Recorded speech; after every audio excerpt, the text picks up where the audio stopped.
Beni dünyanın her bir yerinden izleyen vatanımın güzel ve değerli insanlarını saygı ve sevgiyle selamlıyorum. Selamün aleyküm değerli dostlar, kanalıma hoş geldiniz, sefa getirdiniz. Bugün sizlerle çok önemli bir konuyu konuşacağım. Konumuz Almanya, konumuz Türkler. Almanya biliyorsunuz, başlıkta da okudunuz, kapak resminde okudunuz. Evet, Türk vatandaşlarımızı geri gönderiyorlar. Hemen bu haberden sonra sizlere babamın ellerinden öperim. 90 yaşında kendisi, köye kucak dolusu selamlar Türkiye'ye babacığım. Kendisi Almanya'ya zamanında Bursa'dan nasıl gitti? Onun da ufacık kısacık hikayesini sizlere dile getireceğim.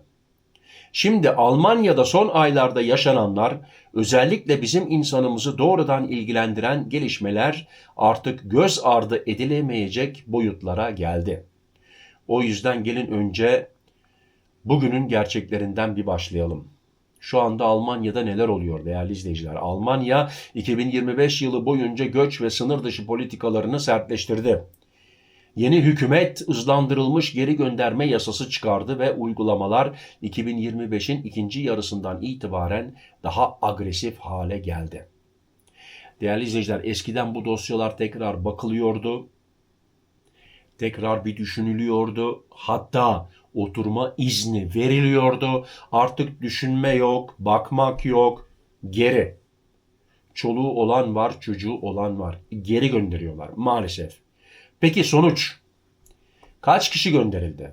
Resmi açıklamalara göre, araştırmama göre değerli izleyiciler, 2025'in ilk 9 ayında Almanya'dan 17.651 kişi sınır dışı edildi. Bunların 1614'ü Türk vatandaşı. Yani Türkler Almanya'dan en çok gönderilen gruplardan biri. Yani bizim Türkler en fazla gönderiliyor. Bu sayı bir önceki yılın aynı dönemine göre yaklaşık %20 daha fazla. Kaç kişi daha gönderilecek değerli izleyiciler? Ona da tabii ki bir göz attım ben. Resmi dosyalara göre Almanya'da şu anda 20 binden fazla Türk vatandaşın geri gönderilmek üzere bekleyen dosyası bulunuyor. Ve inanın bana, çoğunu geri gönderecekler. Zannetmiyorum ya senin konun böyle sen kalabilirsin diye. Bilmiyorum, göreceğiz. Sizler ne düşünüyorsunuz? Yorumlarda yazabilirsiniz. Yani Almanya 2026 yılı boyunca bu dosyaları hızlandırıp binlerce kişiyi daha Türkiye'ye göndermeyi planlıyor. Bu rakamlar Almanya'nın Türkiye'den kendi vatandaşlarını hızlıca kabul etmesini talep etmesine kadar büyüdü. Hatta Alman hükümeti bu konuyu Ankara'ya resmi ziyaretlerde bile gündeme taşıdı. Peki Almanya bizleri neden gönderiyor? Bu sorunun birkaç cevabı var. Göç baskısı ve artan sığınma başvuruları. 2024-2025 arasında Almanya'ya yapılan iltica başvuruları rekor seviyeye ulaştı. Sistem tıkandı, yurtlar doldu, işlem süreleri uzadı. Hızlı geri dönüş politikası. Yeni hükümet. Kimlik tespiti tamamlanan ve red kararı kesinleşen herkesi hızla göndereceğiz sloganıyla seçildi. Bu da en çok dosyası hazır olan ülkeleri etkiliyor. Türkiye bunların başında geliyor.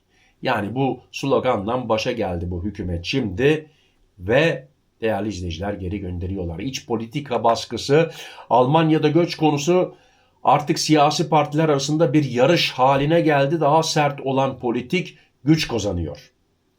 Türkiye ile yapılan diplomatik anlaşmalar, Almanya Türkiye'nin vatandaşlarını hızlıca geri kabul etmesini istedi.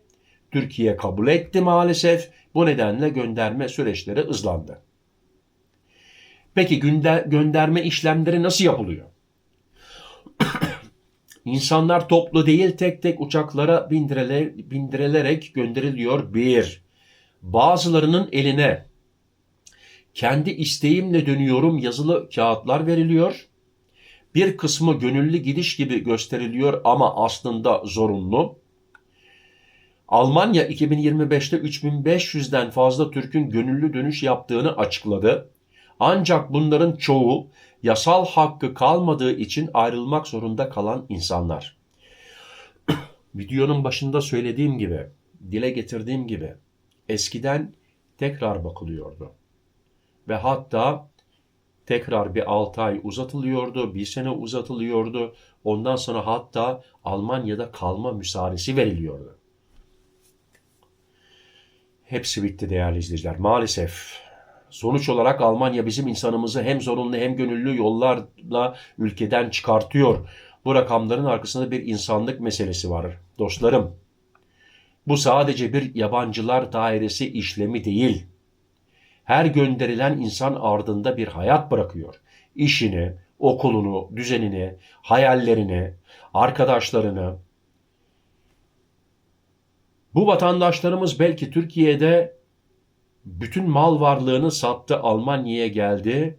Burada bir yeni hayat başlayabilmek için. Şimdi bu vatandaşları geri gönderdikleri zaman zaten Türkiye'de hiçbir şeyi kalmamış bu adamın. Yani düşünmek bile istemiyorum. Yıllarca çalışıp vergi ödeyen Almanya'nın ekonomisine katkı veren insanların bugün yük olarak görülmesi. Biz yabancılar artık yük olarak görülüyoruz. Sırf Almanya'da değil. Gelelim nereden nereye geldik? Videonun başında dediğim gibi. Şimdi bu rakamların yanına bir hikaye size koymak istiyorum. Değerli izleyiciler, sağ olsun babam, ellerinden öpüyorum. 1960'ların başında Türkiye'den Almanya'ya gittiğinde elinde sadece bir tahta bavul vardı. O dönem Almanya savaş sonrası yeniden ayağa kalkmaya çalışıyordu. Fabrikalar işçi arıyordu. Türkiye ile Almanya arasında iş gücü anlaşması yapılmıştı. Almanya bizi çağırıyordu. Gelin çalışın, ekonomimizi büyütelim diyorlardı. Babam ve onun gibi 10 binlerce insan kara trenle İstanbul'dan dil bilmeden, kültür bilmeden, yol bilmeden cepte 20 D-mark sadece çalışmak için Almanya'ya gittiler.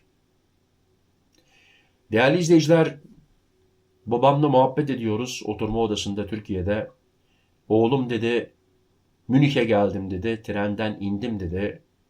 Almancam yok dedi, karnım aç dedi.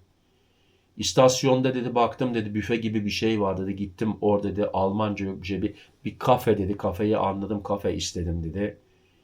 Şansım varmış, yanıma bir adam geldi dedi. Şurada dedi ufacık bir Türk bayrağı vardı dedi. Böyle buraya dedi takmış dedi.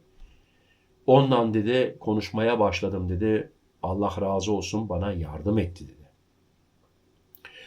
Bana bir arkadaşınla tanıştırdı dedi. O arkadaşının yanında biraz kaldım. Onun dükkanı var dedi. Biraz çalıştım dedi. Aslında ben bir ayakkabı fabrikasına davetliydim dedi. Ama adresi ilk önce bulamadık dedi. Zordu dedi trenden oraya da gitmek. Şimdiki gibi değildi dedi. Ama fabrikaya da gittim, işe de başladım. Ama çok zor günler yaşadık dedi. Benim şansım vardı dedi. O istasyonda o Türk vatandaşımızı görüp onunla tanıştığım için. Değerli izleyiciler, düşünebiliyor musunuz? Oraya geliyorsunuz, Almancanız yok. Cepte 20 D-mark. Nerede yapacaksın, nerede kalacaksın belli değil. Almanya'da madenlerde, banklarda, fabrikalarda, mutfaklarda altın teri döktüler babalarımız. Bugünkü Almanya'nın büyümesinde Türk işçilerinin çok emeği tartışmalıdır. Yani biz Almanya'nın bu seviyeye gelmesine çok yardımcı olduk.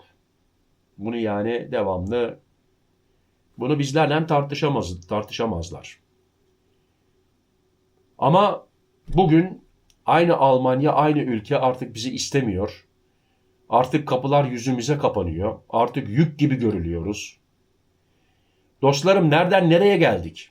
Eskiden tahta bavulla giden babalarımızı çağıran Almanya bugün onların çocuklarını jet hızıyla ülkesine geri gönderiyor. Bu bir haber değil, sadece bir sistem, bir insanlık sorgusu, bir tarih çilesi. Sayılar, rakamlar, istatikler ne olursa olsun bizim hikayemiz tahta bavulla başladı. Kimsenin bugünkü kararları o hikayenin değerini düşüremez. Değerli izleyiciler, teşekkür ederim beni izlediğiniz için. Bir like verirseniz sevinirim. Allah'a emanet olun. Kendinize dikkat edin. Sıhhatınıza dikkat edin. Sıhhatli kalın. Benimle kalın. Hoşça kalın. Murat.